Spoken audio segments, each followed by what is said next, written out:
Welcome to another episode of PBN Interviews. I'm here with the Democratic nominee for President of the United States and current Senator Sebasten Charest-Harris. It's wonderful to have you on the broadcast. I'm very honored to be here. It's actually one of the first interviews I've been able to do with the PBN in probably a while. This is the first one-on-one interview I've had in over several months, so it's great to see that PBN is the first network to get me onto the airwaves. Yeah, of course, got to be early with it with the campaign season coming up soon. So, you have held a variety of roles in your time as in politics. You've obviously been Attorney General for over a year. You've been Governor, you've been Lieutenant Governor, and you're currently serving in the Senate as Senate Majority Leader. What has that experience given you in your that would qualify you, and what skills was those roles bring to the table if you are elected president and are sworn in on the 18th of November? Well, I was never really a person for politics. In fact, I swore off politics as a young college student at the University of Southern California and at the University of British Columbia, and I went to go on to practice law and to help nonprofits and to just make sure to go and do the community work and make sure that people can understand that there are cheaper alternatives than charging people an arm and a leg. And I used to do community legal clinics for many people of all ages who needed legal advice. And so that got me into teaching. And when I was teaching at the University of Southern California, all of a sudden I get this phone call. And it's from the vice president office, the vice president's office at the time, and it was to Chuck Stewart. And Chuck Stewart was president, and he wanted to meet with me in order to see how I can better help the United States. And I've at that moment it was a calling. The president of the United States had asked me to serve as his attorney general, and there were some learning curves. I will admit that, but given my background of being able to quickly learn on the job, we were able to work out a lot of the kinks. I got a good team in place. I served in that position for over a year. I instilled my values of trust, honesty, accountability, and independence. We see this stuff that's going on with the questioning of the independence of the DOJ. Yep. Under my tenure, there was no question that the DOJ was independent or not independent, because it was independent. I served under at least 10 presidents. Yep. And through each and every interaction, I got to learn the different types of policies and the different types of practices that are out there in the political world. And eventually, the time came in where a vacancy occurred. A vacancy occurred in the United States Senate, and I was announced to be the nominee. Again, it was a shock that to be considered for the greatest deliberative body of our time and the greatest deliberative body in the world, the United States Senate. And so, serving in the United States Senate, I quickly was able to mix and mingle with all different types of senators, from the original Justice Caucus, Senator Bracken, Senator CG, Senator Battle, myself. We had so many things going on, and then we held the majority within a couple weeks of me entering the Senate. I was able to form a new caucus, a new independent idea, and that was central to my value of independence. You don't need to think one way or think the other. You're free to think what you want. But if you agree with our values, you're more than welcome to join. I'm not going to ask anyone to join. Yeah. I'm going to ask you to look at what we stand for. Look at my values. And from there, see how dedicated the teams are of the people that I put in place. At the DOJ, we had an amazing We had an amazing team that while we did have changeovers, we had special counsels Yeah. that did their jobs. As governor of Pacifica, I was elected on write-ins. I can't forget about that. And we had created the Pacifica Economic Development Corporation. I almost glossed over the fact that I was governor, but I was elected on write-ins. I never really have campaigned until April when I had my presidential run against now former President James Hersey. You And mean so, March? pardon?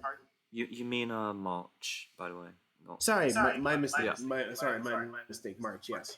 And so there were all these different things that were going on, and you could see that at the end of the day, I upheld my core values as governor of Pacifica, as Senate Majority Leader, as the senator from Pacifica, and as just the regular Attorney General. Independence and value to the rule of law, and commitment to the rule of law. And that's what I intend to bring to the table. I never dreamed of myself coming into the political scene and becoming a presidential candidate. But here I am for the second time, wanting to give it a chance, wanting Americans to see my vision, see our team's vision, give us a chance, and we can get a broad tent. We are supported by Democrats, we are supported by socialists, we're supported by independents, we're supported by Republicans. We have Richard Wilson, a former office holder of the presidency and the vice presidency, who knows what it's like to take the reins, and who knows what it takes to be in the position. And I intend to work with him in any way, shape, or form to shape this administration into a collective vision of independence, rule of law, peace and prosperity, and quite frankly, quite frankly, um, good diplomacy, for lack of a better term, on the national stage, or the international stage. Okay, so speaking about your first run at the presidency, you received 38.32% of the vote, which is respectable, and lost to John Hersey with 56% of the vote, who was able to amass a broad coalition of support.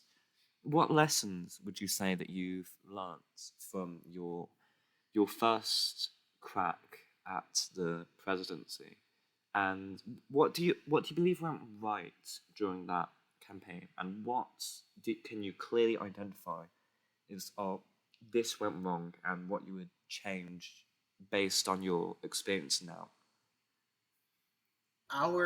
Right off the bat, I'll talk about our failures. Our get out the vote, our teams of individuals who go out there and get people to get to the polls.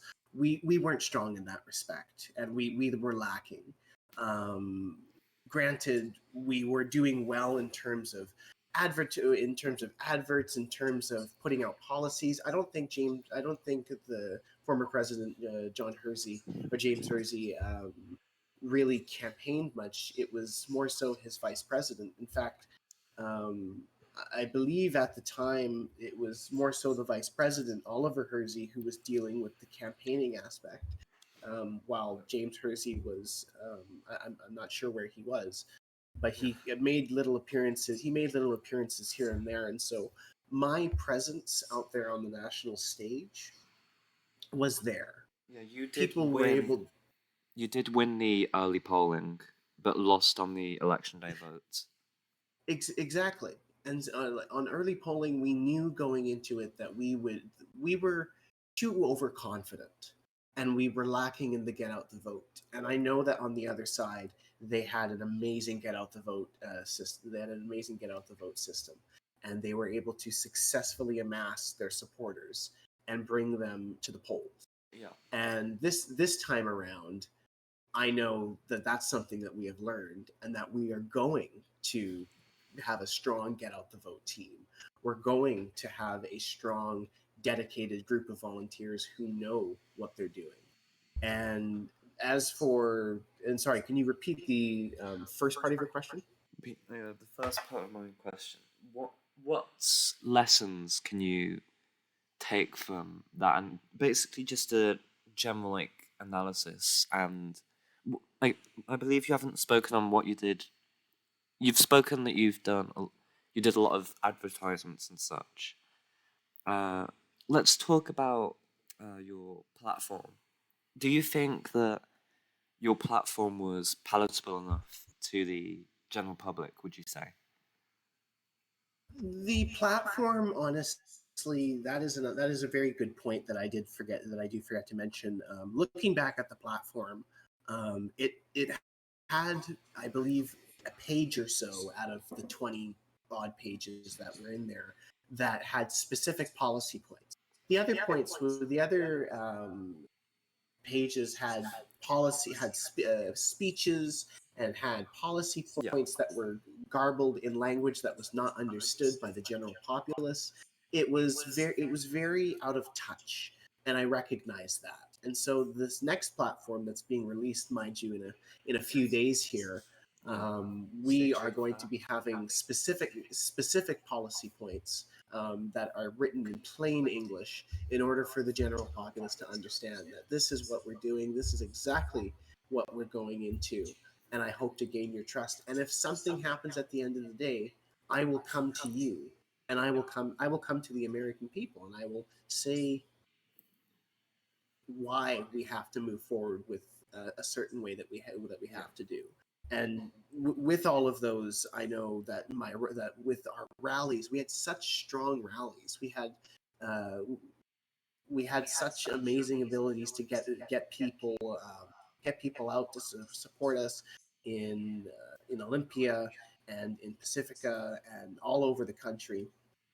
And so that's what I say to the positives, the negatives, and the what lessons we can take. Okay. So, you would be replacing the incumbent TC administration, which has been quite divisive. Quite might be a bit of an understatement.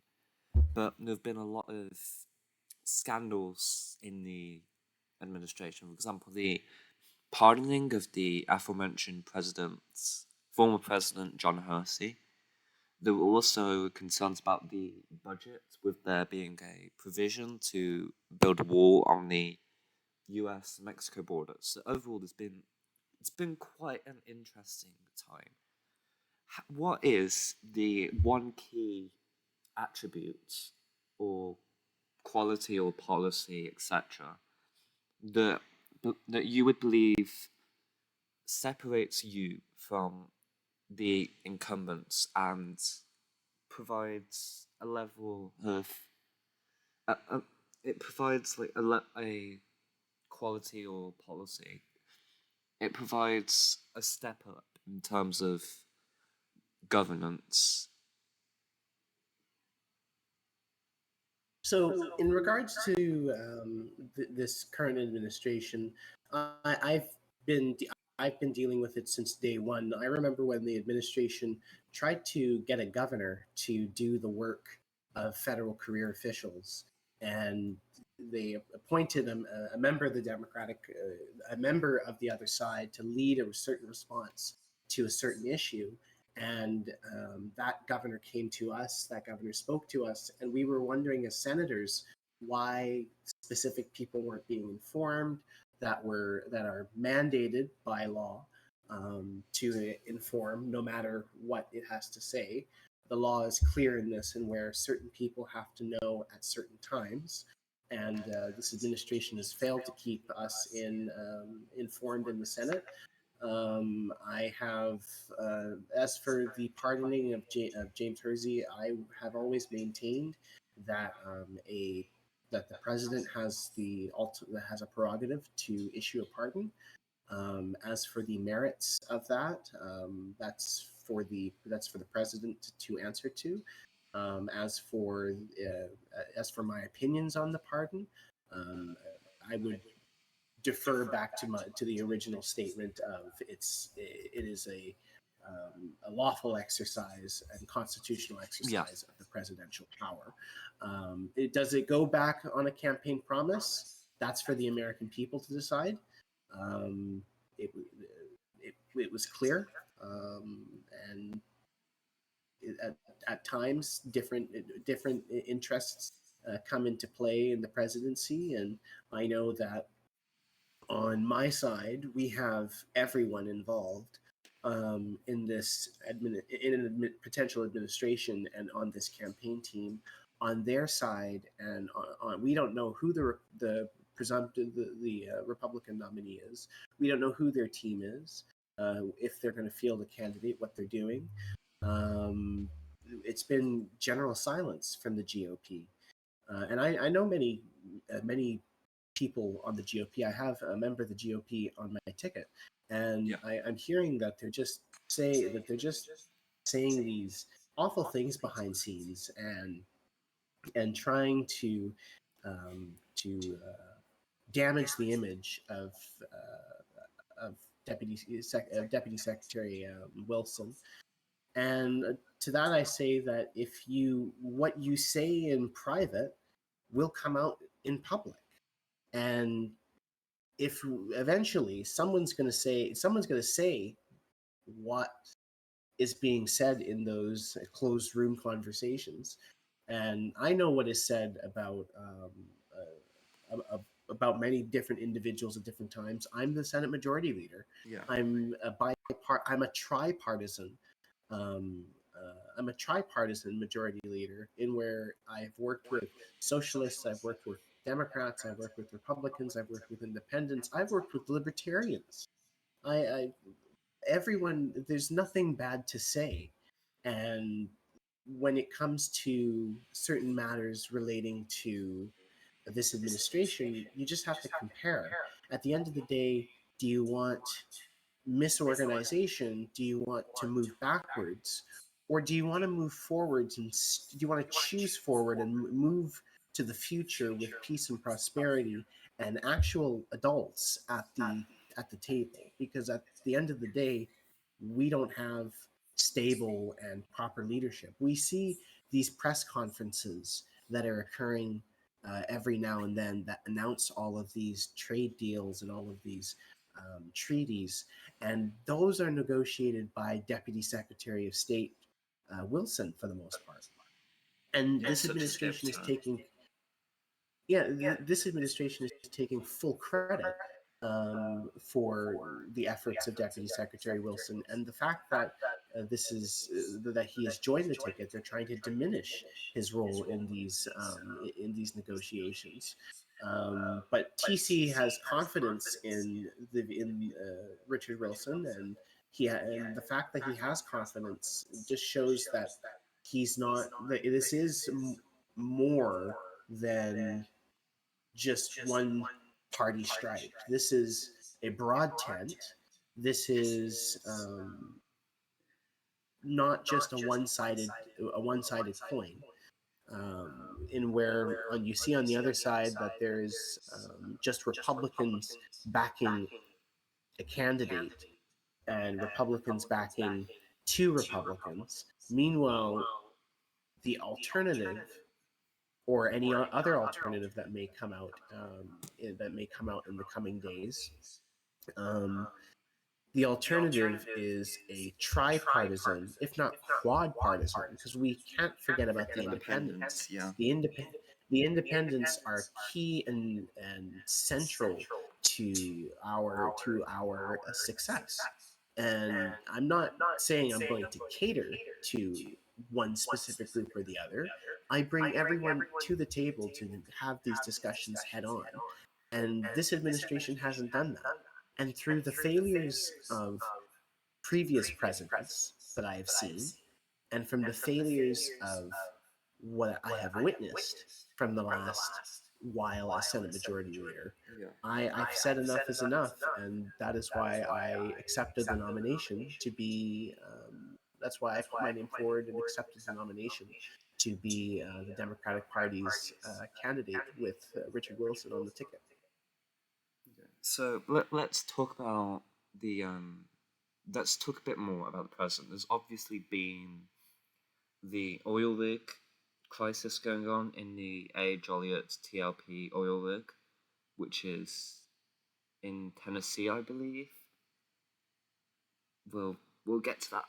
We'll get to that location later. There have been leaked transcripts of internal conversations between the president, involving people such as the president, etc., such as them saying that they should let the oil spill to piss off Greta Thunberg, calling the rear admiral who was running it, Eric Jones, who has now been fired, incompetent, blaming the entire disaster on him, making jokes at their expense, calling them dumb and dumber, and also in a quite strange move, apparently have hired Cardi B, the I'm sorry, I'm laughing at this because it's a bit silly, but allegedly, Cardi B has been hired in some regard as an on-site coordinator, or has been attempted to have been hired. I'm not 100% sure if they have been hired. So, what are your thoughts on these leaked transcripts and the general handling of the crisis? Because if you become president, you will have to handle a wide range of crises. This might be one that comes up in the future, for example, in another place. So, two questions here. What are your thoughts on the conduct of the president and his team? And secondly, how would you handle this crisis with the information that you have available? Well, first of all, something that I can speak to is that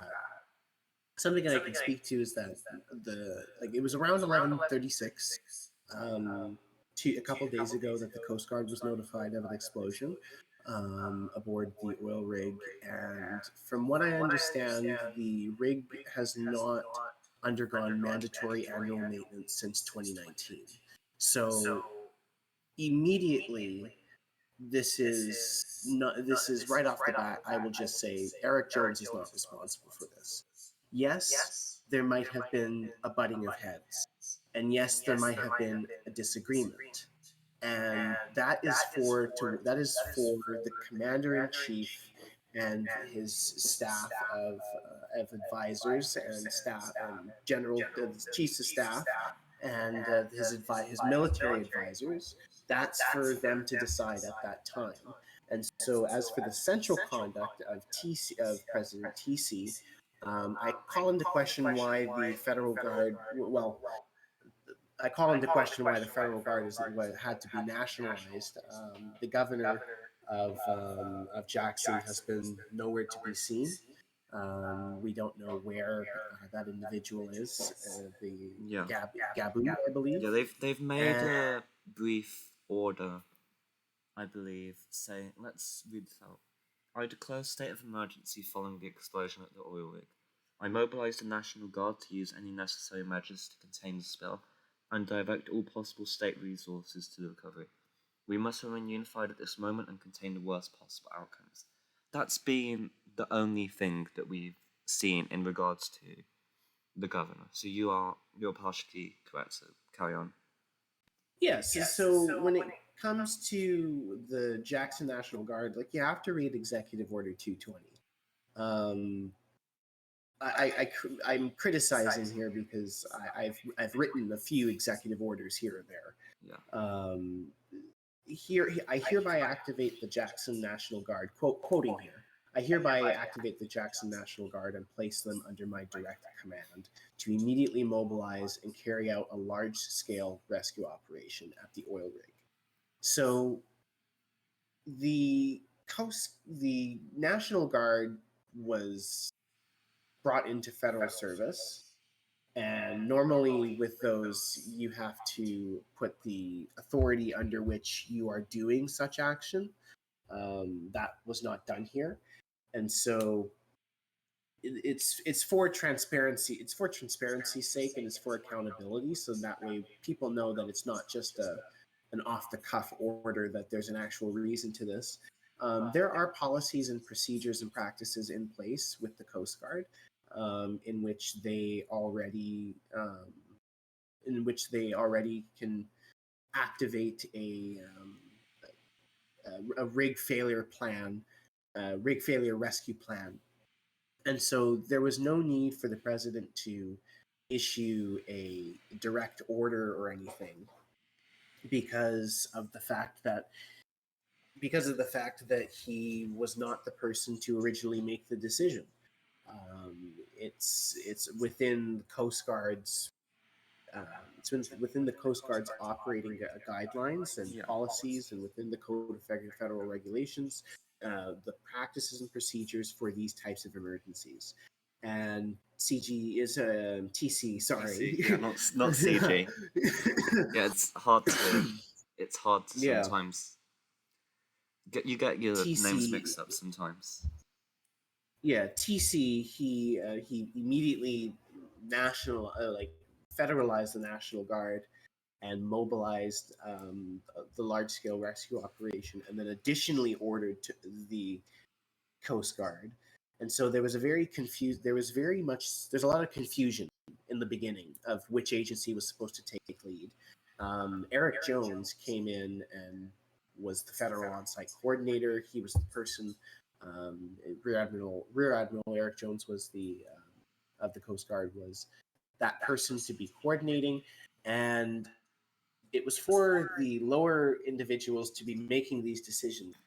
And so this was elevated to a point of where the senior leadership, the senior echelons of military leadership had to be involved. And I question why that had to be, because these policies, practices, and procedures are all at a lower, at low enlisted levels. So when you're at a lower rank, you're responsible for those things. And as you work up, there's less and less responsibility, but the responsibilities that you have get greater and greater, if that makes sense. If it doesn't make sense, I'm happy to elaborate on that on Twitter for anyone who wants to know.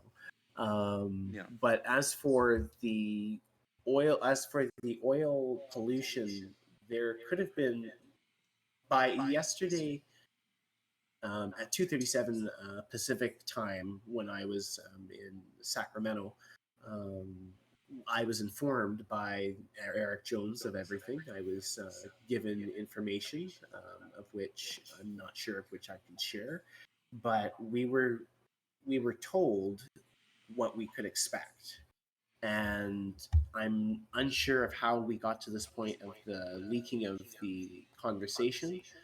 These seem to be direct transcripts, and so somebody who was obviously within that call took note, because it was with the president, the vice president, Major General Lemaire, Governor Busen, and Lieutenant Governor Moxie, no last name. It could have been one of the staff members of Busen or no last name.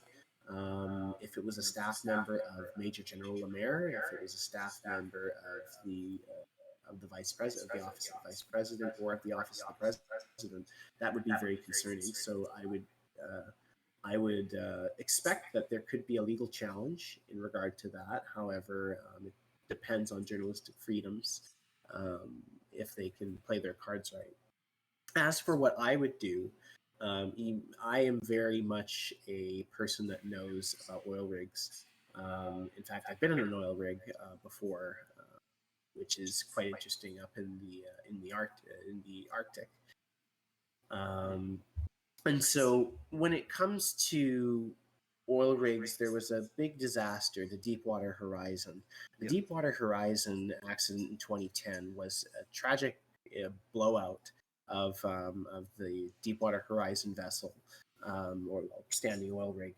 And from what I understood, it brought a lot of congressional investigation. It turns out the company had to plead guilty. From what I know from my time at the DOJ, they pled guilty to a multitude of charges. And that agreement, and they had some deferred prosecution agreements as well. It immediately upon the learning of this, the lower echelons, so the lower levels of enlisted staff, enlisted officers, they should have done. They should have immediately proceeded forward with the practices and procedures in place. So I expect there to be a board of inquiry in which we will learn more about what happened.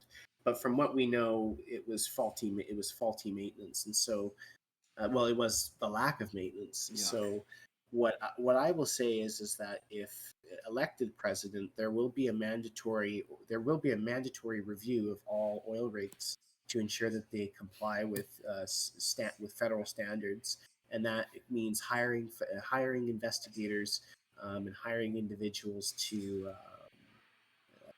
investigate this terrible tragedy Yeah. and to be able to make a conclusion of what went wrong and where. And we're going to ensure that. Sorry, I got a little bit mixed up there. That's fine. With the investigators, they are going to investigate and make sure that each oil rig and each vessel that is drilling into the ocean floor for the purpose of oil or whatever else, that they maintain the federal standard. And if they don't maintain the federal standard, they will be put out of service and ordered to abandon the vessel. We take safety of people to the paramount of our campaign because we want to maintain a safe space. And obviously, we want to maintain safe oil rigs because we need to have safe oil rigs. Yeah, it's pretty evident. Yes, and so there will always, and I'm touching on climate change a little bit here because by mentioning we need oil rigs, there is still a need for oil, but there is also the Green Act that was introduced by former senator, by Connor. by my husband. And so it was very interesting to help him on a couple sections on that, and it got passed by Congress and it was signed into law. So you will see legislation on my desk day one, because this is the immediate fallout. There's going to be congressional investigation. I'm hearing that the relevant committee in the Senate is in caucus. I know that there's conversations of wanting to get the relevant committee investigating what's going on and how this happened. And so there will be congressional investigations, and if elected, I will make it a national priority to ensure that this is thoroughly investigated and thoroughly checked at all oil rigs in order to hold and maintain the confidence of the American people in the safety of people doing their duties. Okay. So let's talk about what you're doing currently. You're obviously Senator of Pacifica and Senate Majority Leader, presiding over a progressive supermajority in the Senate which is 6-2. What has this supermajority done in the Senate over the past few weeks, and how would you say this work would translate in your presidency, and how would you continue the work that's been done? Sorry, could you repeat the question? Okay, so you serve as Senator Pacifica and Senate Majority Leader, presiding over a progressive supermajority. What has this supermajority done in the Senate over the past few weeks, and how would you think that things would translate into the presidency, and how you could keep doing the work that you've currently been doing in the Senate, but at an executive level? Well, we have introduced rule changes in the Senate to make things easier. There was have been a couple incidents in where a presiding officer is not listening to the will of the Senate and obstructing the Senate. And so we have put rules in place now with the supermajority in order to maintain in order to maintain a decorum, in order to maintain peace and structure within the Senate. And I'm glad to see that that passed with more support than I expected it to. But as for introducing some legislation, I have been very busy as Senate Majority Leader, and I've been depending on caucus to be releasing things. And the Safe Contraceptive Access Act, which was reintroduced by Senator Claire Dawson, that was something I was very glad to refer to the 170th through this 170th Congress. Bringing forward fair. Yeah, and it was vetoed, and we're pushing, we're trying, and if the House doesn't agree with it, then we're gonna enter negotiations and figure out how we can get this done. I've let Senator Dawson attempt to do that on her own. I'm unsure of her success in regard to that, as we are where we are with it now. However, I am going to, as president, I will bring those people to the table, because right now it's not going to go in this current Congress. The Senate has passed it, but the House, I believe the House is starting to do some tactics, from what I understand. From what I understand. So we will push and get something in place, but for now it's not going to be there. We've passed HR 11, which was the Jason Dunham National Defense Revitalization Act. That passed at the pushing of the administration, in where it was shoved down our throats, asked for to be pushed through without amendment or without debate, or there would be serious consequences. And they got to a couple of senators. Is that a direct quote, that there'd be serious consequences if you didn't pass the bill in its current form? I won't say who said that, but that was said by an individual who has since departed the administration. But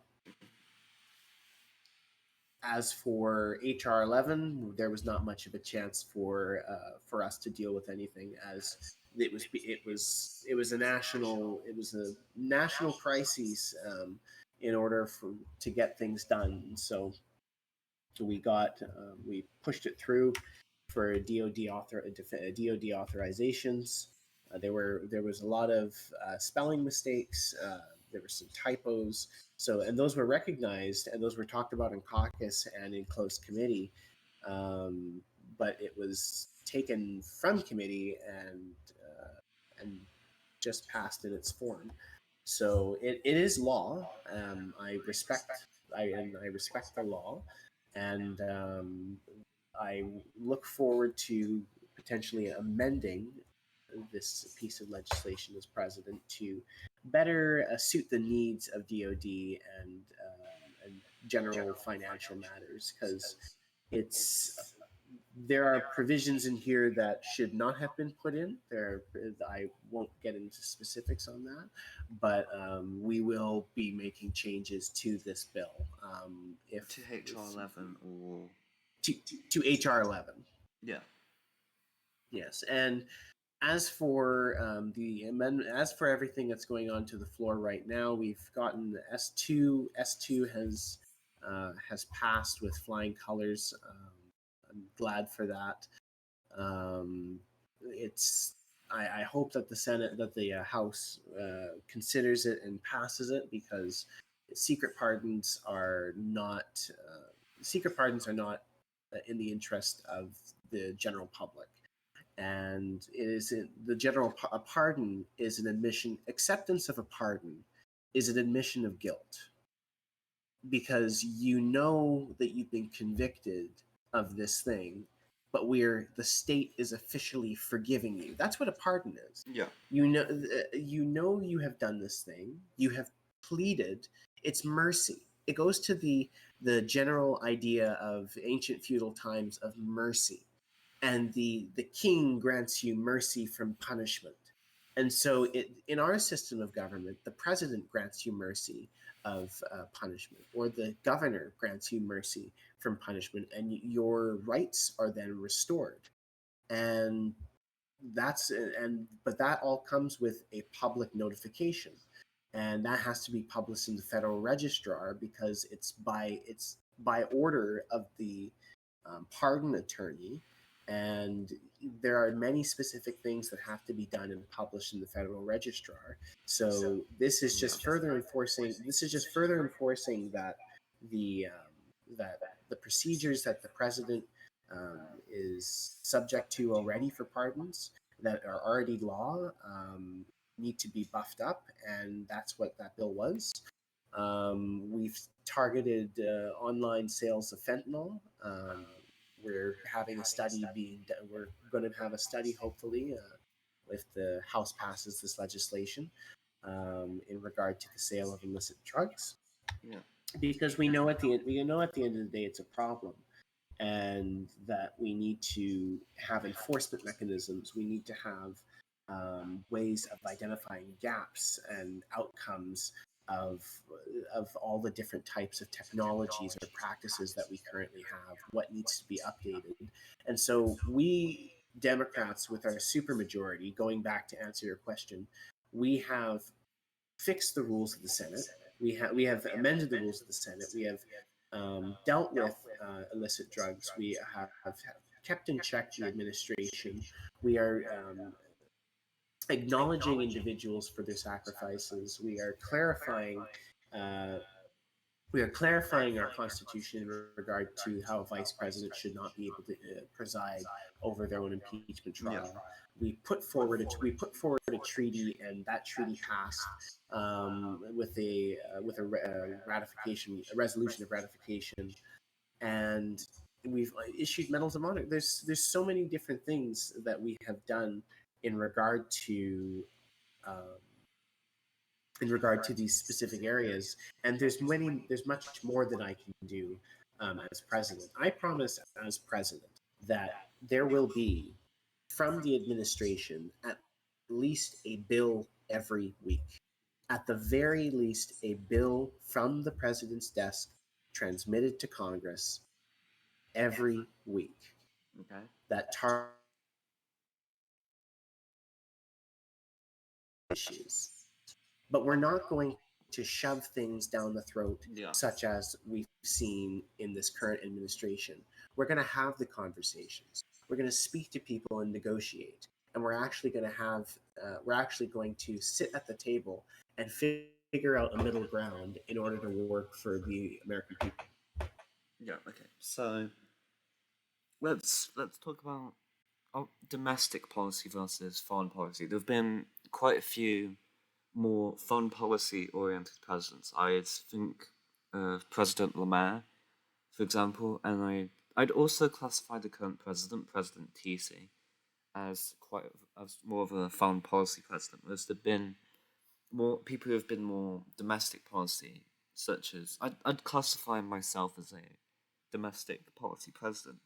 How much would you focus on? Would you regard yourself as if you were elected, as more of a domestic policy president, a foreign policy president, or somewhere in the middle? And if you answer in the middle, what sort of balance do you think there should be between domestic and foreign policy? Well, my undergrad was in international relations, and a bachelor's of arts in political science, in where.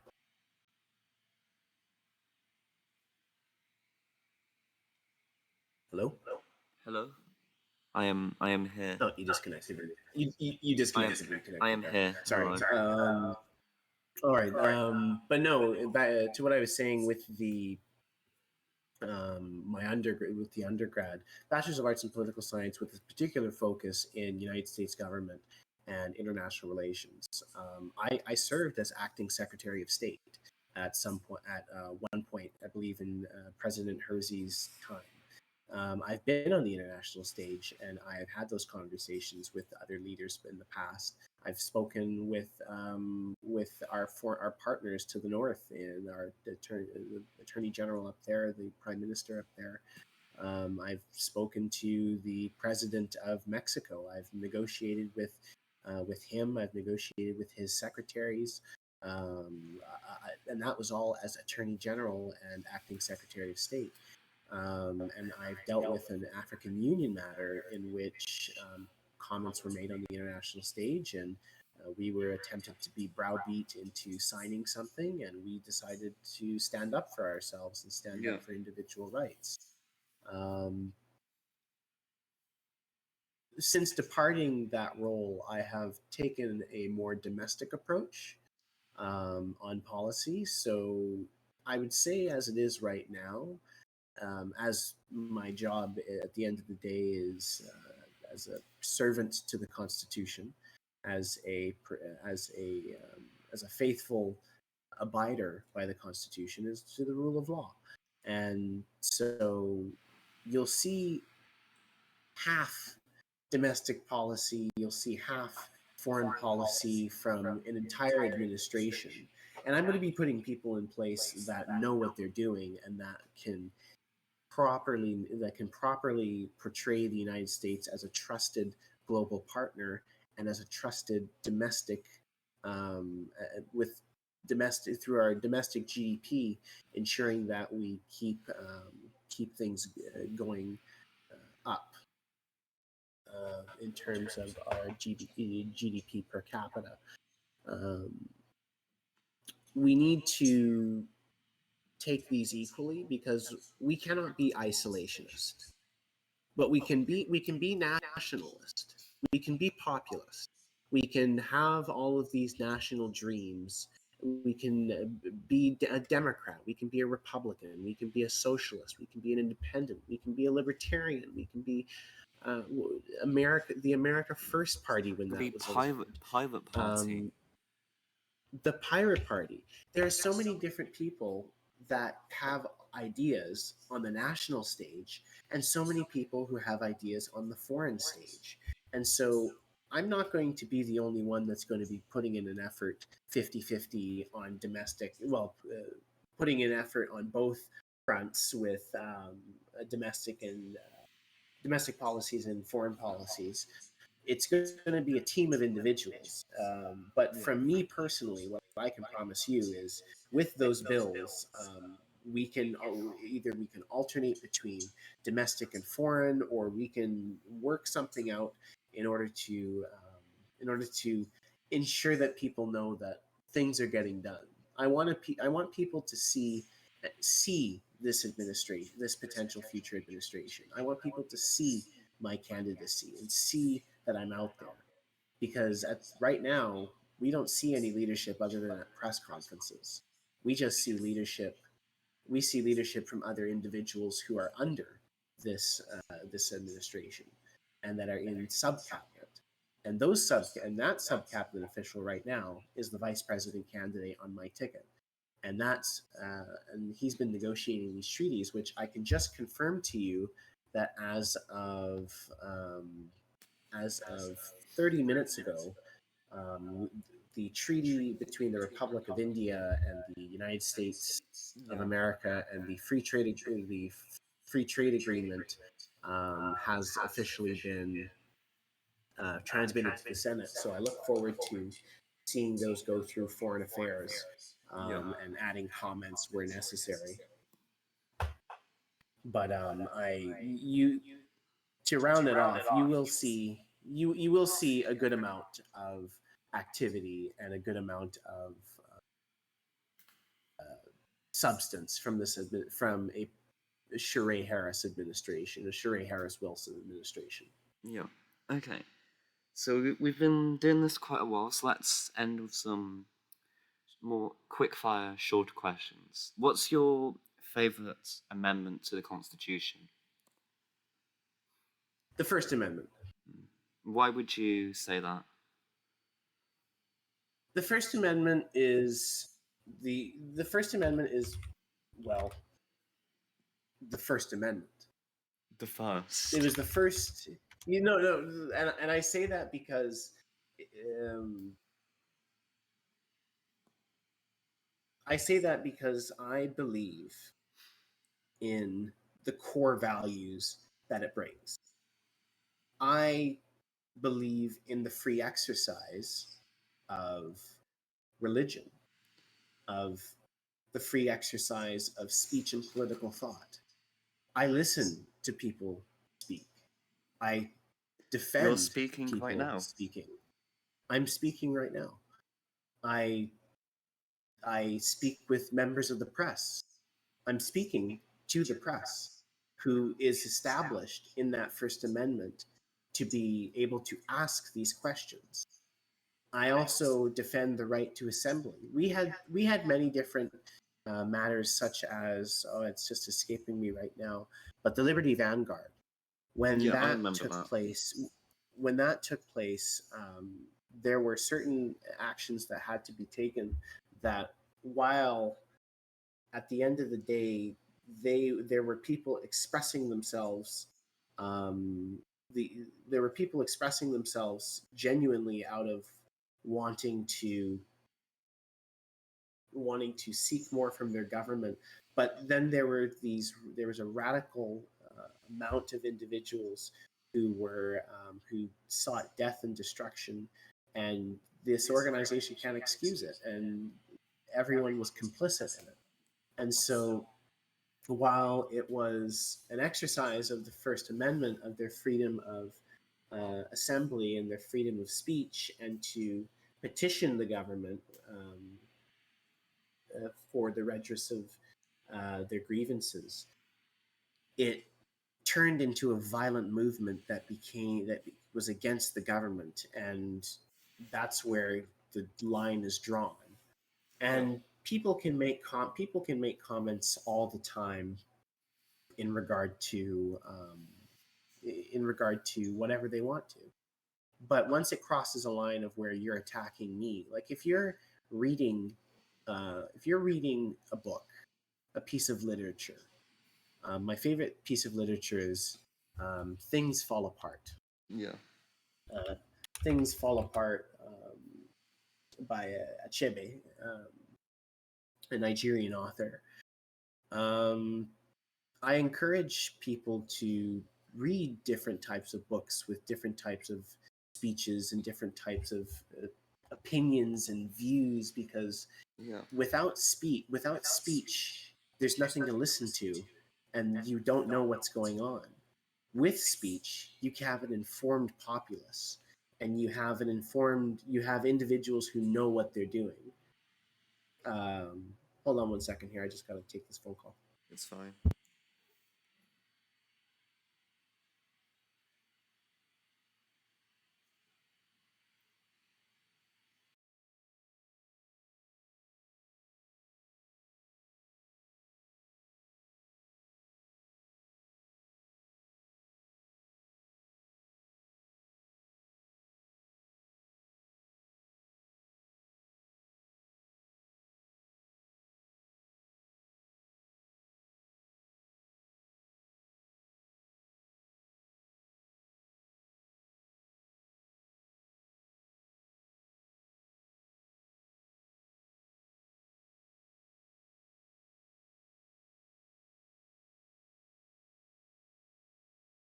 Sorry about that. Sorry, remind me your question again. You were speaking on your favorite piece of literature, I believe. Favorite piece of literature. So Things Fall Apart. With Things Fall Apart, I found that at a very young age, and it had a bunch of different references and words that normally wouldn't be said, and you can read it in a literature format. You can speak. You can sing certain songs that say certain words, but once it turns into rhetoric that is derogatory towards a group of individuals or towards any individual, that attacks that person for who they are, that's where it draws the line. And that's what the First Amendment is there for, in order to ensure that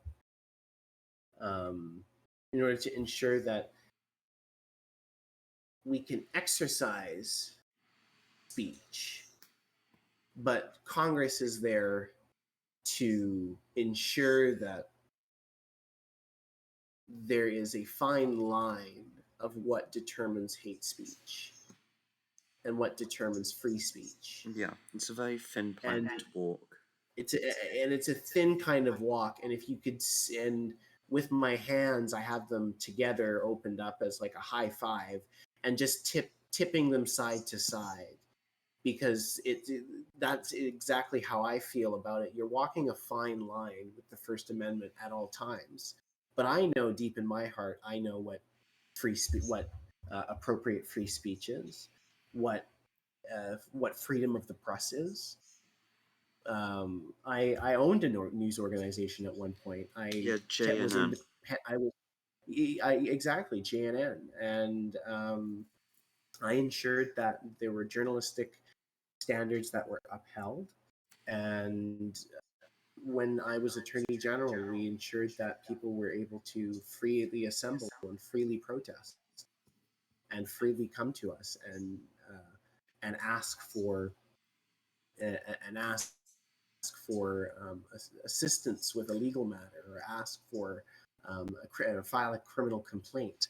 And so that it's very personal to me, in the sense of where it's very personal to me, and where we have the ability to publish information and opinions, and that's what we need in society. We need opinions, because at the end of the day, if there's not anyone to argue, is it really democracy, or is it just a one-party system?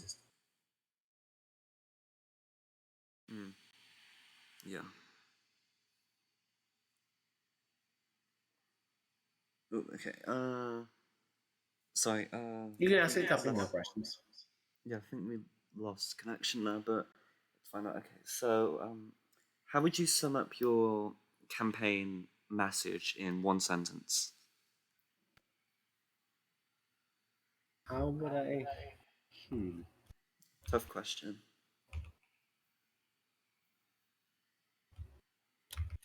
Yeah, I would say, in one sentence. Wow, you really hit me with a hard one. Yeah. Inclusivity. Sorry.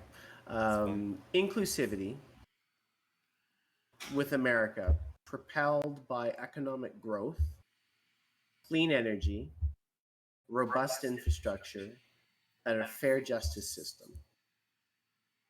Because at the end of so I'm not good at forming things on the fly, because that's just it's a personal question, because it's what I envision.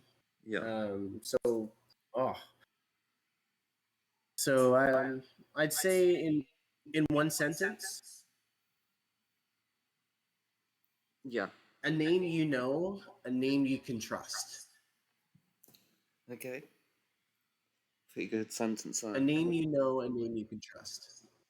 So, what do you believe is the most pressing issue facing America today?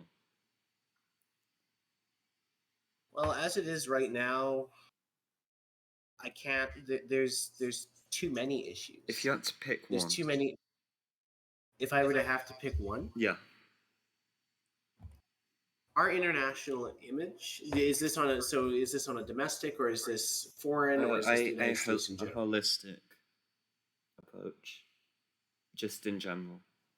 A holistic approach. Okay, so America's image on the national stage is broken. We are almost at a point of war once again. With China. The rhetoric with China, the rhetoric that is occurring today from all sides needs to be toned down. And so extremism is the biggest problem that we have in this nation. Yeah. And we need to bring people to the table that are able to have a sound conversation and actually get things done for the American people. Yeah. Yeah. So, so you believe extremism is the biggest problem? Just to reiterate. Yeah, extremism is our biggest problem because when we get our legislation into the House, there's so many different interests that block legislation. Yeah. And So many when we different get factions. yeah, and so when the Senate is clear-minded, we pass everything we go through everything and check everything that comes through our that comes through our that comes our way. But when it comes to people who follow the extremist thought and the extremist ideas, they start to listen to the crazy parts of things. And next thing you know, we have bills being vetoed with for no reason That have passed um, unanimously. that passed unanimously. Or near unanimously in some cases. Like maybe unanimously in the House, but in the Senate it Yeah, was 6-2 or 7-1. yes, and it passed once again in the House. Sorry, in the Senate. And it's when you listen to those extremist views, and when you have when you have a small group of people whispering in your ear what to do, this isn't the job for you. You have to be clear-minded, you have to be clear conscious and resolute and strong-minded in order to hold the office of President of the United States. Yeah. And I bring that to the table, and I commit to not having special interests and to speak to every American that I can, Yeah. and to work with every politician that sits in the House and sits in um, the Senate, and every cabinet official that is appointed to those offices. Okay. So let's just do some sort of like one word, one sentence answers. These will actually be like quick fire questions. Okay. Stance on abortion. My stance on abortion is that Roe v. Wade is here to stay. Um, it is here it is here. It is not going anywhere under Charest-Harris administration. Um, Thoughts on clean energy, in particular nuclear. I am for nuclear. I am for clean energy. Um, this is something that I've worked on with past administrations. I know there is concern, and I was not able to address those concerns properly in the position that I was in at the time. But hopefully, if elected to the presidency, I will be able to get more information on how we can proceed forward with cleaner energy initiatives. Thoughts on immigration. Immigration, America was built on the backs of immigrants. America was built on the backs of slaves. America was built on the backs of every ethnicity that you can think of. And so we need to ensure that our immigration system is strong in order to in order to keep people moving, and whether they want to come into the United States, or if they want to emigrate from the United States. I believe that we need more funding for immigration services, so DHS and the DOJ accordingly, with immigration judges. I believe that yeah. Quick answer. We need more immigration. Okay, first. Thoughts on the Second Amendment? Second Amendment. I am a legal gun owner. I am proud of it. I my right to hold a weapon is through that Second Amendment. However, I do believe in gun control, and I You do don't believe it's believe that absolute? I do not believe it's absolute. There is like freedom of speech. There are reasonable limits that apply to society, and once free speech becomes hate speech, that can now be that enters into a new system of, okay, could charges be pressed for this, that, or whatever, potentially, for whatever reason, however that could work out at a state or federal level. But when it comes to, what was the original question? Stance on the Second Amendment. Yeah, when it comes to the Second Amendment, I do believe that gun control is necessary, and that we do need to introduce measures to ensure that people who are not supposed to have weapons don't get these weapons. Proudest accomplishment in your career? Proudest accomplishment of my career? Yeah. Holding office through more than 10 presidents. Holding office through more than 10 presidents. That shows a commitment to the job. That shows a bipartisan, a tripartisan ability to work with individuals from all different sides of the aisle. I've been under socialists. I've been under Democrats. I've been under Republicans. I've been under an independent. I've been under independent, exactly. And so my commitment to the rule of law is will always be there.